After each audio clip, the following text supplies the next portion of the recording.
As a first home buyer, you probably have heaps of questions on working out the best way to find and finance your first home. And where's the first place most people look for help? The internet. But did you know there are lots of common myths and misconceptions out there when it comes to buying your first home? Who would have thought the internet could be wrong? Yeah.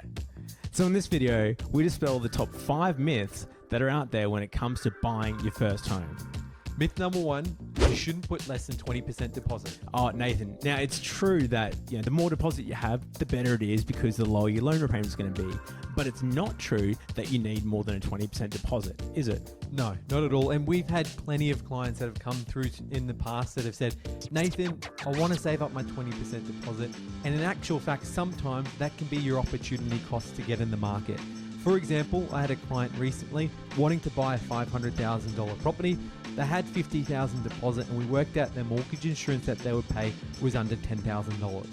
Now, if they had to save up the 20% deposit, they'd need $100,000, so another 50 more. And they worked out it'd take them another 18 months to save up. So it can take you years to save up this amount. So Nathan, what's the minimum deposit you actually need to get in today's market? So the minimum deposit is anywhere from 5 to 8% of the value of the property. And as we said before, if you save up that 20% deposit, yes, you will avoid the mortgage insurance. However, how long that'll take you to save up the deposit can be the difference between getting the market today at today's prices or tomorrow's prices. Now, there still are a couple of ways you can buy with no deposit. So check out a couple of other videos on our channel. There's one about buying with guarantor home loans that can get you onto the property today. Myth number 2, you can't get a home loan if you have a help debt or a HEX debt. So are you finding it hard to save up a deposit because you've got to pay off that pesky little help or HEX debt that you accrued when you're at university? Don't worry. You can still buy a property when you have a HEX or a help debt. So talk us through this, Nathan. How do the banks look at it? Do they look at a HEX or a help debt like a credit card when you're buying your first home, or is it looked in a different way? Yeah, good question, Jaden. They do look at it as a percentage of your income. So if you're on, let's say, $55,000, I think the percentage is anywhere from 2 to 3% of your gross annual income as a liability ongoing. So the higher you earn, the more of a liability it can get, which will reduce your borrowing capacity. So the awesome thing here, though, is say if you're $100,000 in help debt, you studied medicine and IT and business and 4 other degrees.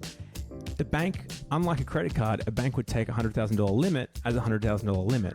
But with help or HEX debt, they use your income. So if you owe $100,000 with help and you're only on $50,000, they'll only take $1,500 per year in repayments, which can actually help you over the long term, because then it actually doesn't reduce your borrowing capacity as much. But I think, Nathan, you were saying before, you had a story with a customer that only owed $5,000 left on their debt help. So what did they do with that? That's right. So another good thing is with your help debt, if there's not much left owing, you can actually pay it out in full, and then that will then be removed as a liability from your ongoing assessment. You'd need to provide proof to the bank that that's been paid out.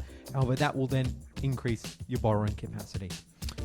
Myth number 3, you should avoid fixed rates. And the other thing on top of that is offset accounts. I hear it all the time. Oh my God. You've got to get an offset account. Don't do this. Okay, let's break that down in 2 parts.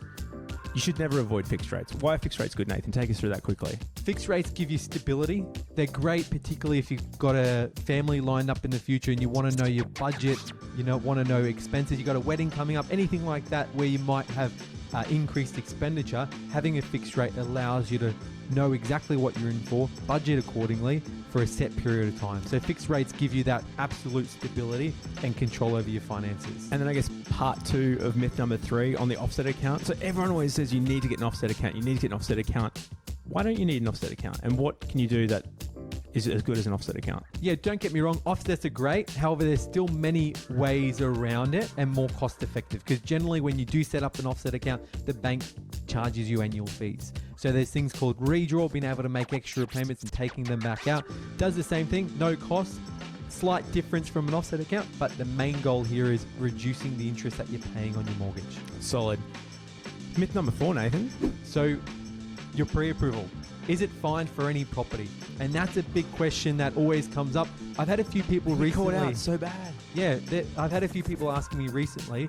They're looking to buy inner city apartments, 50 square meters on the nose. Now, not every bank likes that. So if you've got a pre-approval with Bank A, for example, they might not be suitable for that set of apartments in the city that are less than 50 square meters. So it's vital to be aware of what sort of property you are going to be looking at, and making sure your pre-approval matches to that. So your pre-approval actually isn't fine for every property, and every bank has a different policy with that. So I think that's some really important information there that you need to be aware of, and have that conversation early on the piece with your mortgage broker, because if you're looking at buying an apartment in a city, or if you're buying a townhouse, or even a house in certain postcodes, we can check out and make sure that that property qualifies. With some apartments, some banks actually have a blanket policy on particular buildings. So if there's a particular tower that they've got too many apartments in, they won't actually lend against that, and you can get caught out at the finish line. So just make sure you're not getting caught out in that stuff, because your pre-approval isn't fine with every property. And myth number 5, your friends and family know the best mortgage broker. Now, in any housing market, it doesn't matter whether it's good or it's bad times. You always want to work with a professional that can actually navigate you through that difficult home loan process. But I think it goes one further step than that, because you want to work with someone that you actually like working with and that is a good fit for you.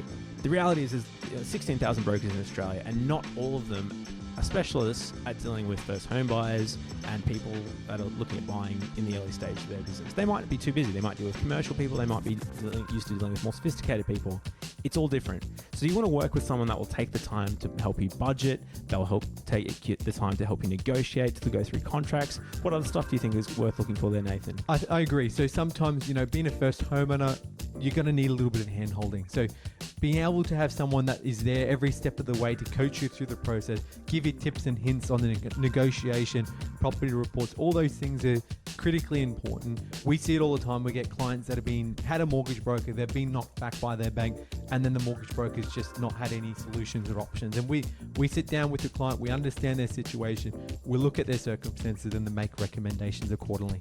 So that's it, guys. Which myth didn't you know? Let us know in the comments below. Would love to hear from you. But if you need anything else, in the meantime, get in touch with us at huntergalloway.com.au. Thanks. Thanks, guys.